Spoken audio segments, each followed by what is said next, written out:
Picture this. A small man in a tight coat and oversized shoes walks down a dusty road. He has a cane in his hand. His mustache is tiny. His hat is too small. He kicks a stone, looks at the world, and the world laughs. But behind that walk, behind that smile, there was a boy who once stood on a stage at 5 years old because his mother could no longer sing. This is the story of Charlie Chaplin. London, 1889. A gray city covered in smoke and hunger. Inside a tiny room, a little boy watches his mother, Hannah, practice a song in front of a mirror. Her voice trembles. He hears the cough.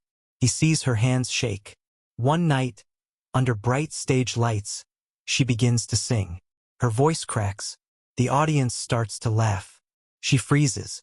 Backstage, a man pushes little Charlie forward. "Go on," he whispers. Charlie steps into the light. His heart pounds. What if they laugh at me too? He opens his mouth and sings. The audience stops laughing. Then they clap. A 5-year-old boy bows, and something inside him wakes up. Soon after, life grows harder. In a cold workhouse outside London, Charlie and his half-brother Sydney sit on narrow beds. Their mother has been taken to an asylum. Charlie stares at the wall. Is this my life now? But even there, he watches people, the way a man limps, the way another scratches his head when confused. He studies them. He copies them. He turns pain into performance. By 1897, he joins a clog dancing group, the 8 Lancashire Lads. His shoes hit the wooden stage. Tap, tap, tap, sweat running down his face. The stage becomes his escape. Years later, in 1913, he arrives in America. New York City is loud and alive. Inside a small film studio, director Max Sennett looks at him. "We need something funny. Can you do funny?" Charlie nods. But his first film character doesn't work. After filming, Sennett shakes his head. "Not good enough. Try something else." Alone in the dressing room, Charlie looks around. Baggy pants, tiny coat, huge floppy shoes, a small derby hat. He puts them on. He grabs a cane. He pastes on a small mustache. In the mirror, he sees a stranger. Not rich, not powerful, but proud. A tramp. A man who has nothing, but still walks like a gentleman. Charlie whispers, "Yes, that's him." In Kid Auto Races at Venice, the little tramp steps in front of the camera again and again, ruining the shot. He looks confused, offended, curious. The audience laughs. Within months, Charlie Chaplin becomes the biggest star in the world. But he doesn't want only laughter. He wants heart. In The Kid, he holds a small boy in his arms. The child clings to him as men try to take him away. Charlie grabs the boy tighter. His eyes scream, "Don't take him." He runs. Dust flies. The boy cries, and the audience cries too. Then comes the gold rush. Snow covers the wild Yukon. Inside a small wooden cabin, the tramp sits at a table, starving. He looks at his shoe. Slowly, he boils it. He wraps the shoelaces around his fork like spaghetti and chews carefully, trying to look polite. People laugh, but they feel the hunger. Chaplin has done something new. He has mixed comedy with sadness, laughter with truth. In 1929, movies begin to talk. Hollywood changes overnight. Charlie sits alone in his studio holding his cane.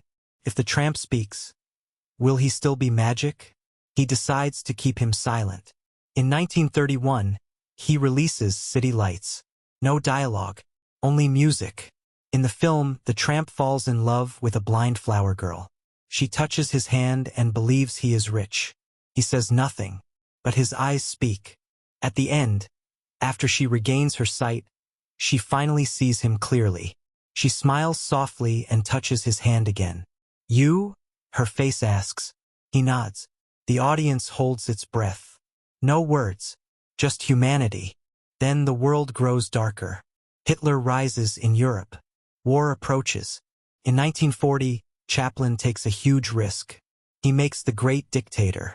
He plays a cruel dictator who looks like Hitler, and also a simple Jewish barber. In one scene, dressed as the dictator, he dances with a giant balloon shaped like the world.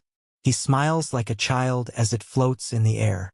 Then boom, the balloon explodes. For a second, his face falls.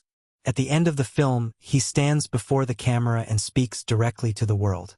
"We think too much and feel too little," he says. His voice trembles. The comedian becomes a voice for freedom and kindness. But fame turns heavy. In the 1950s, America becomes suspicious and afraid of communism.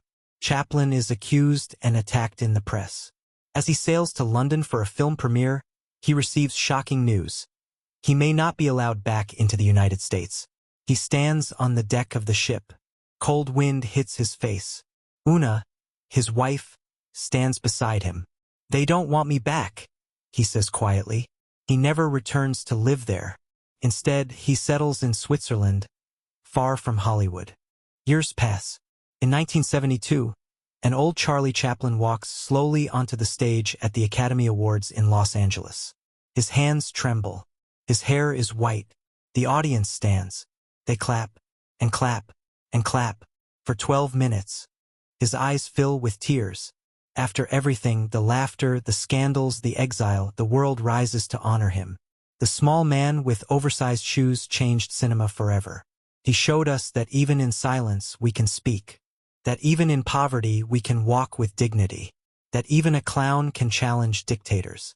And maybe that is the real lesson. You don't need to be powerful. You don't need perfect words. Sometimes all you need is the courage to step into the light. Even if your voice is shaking,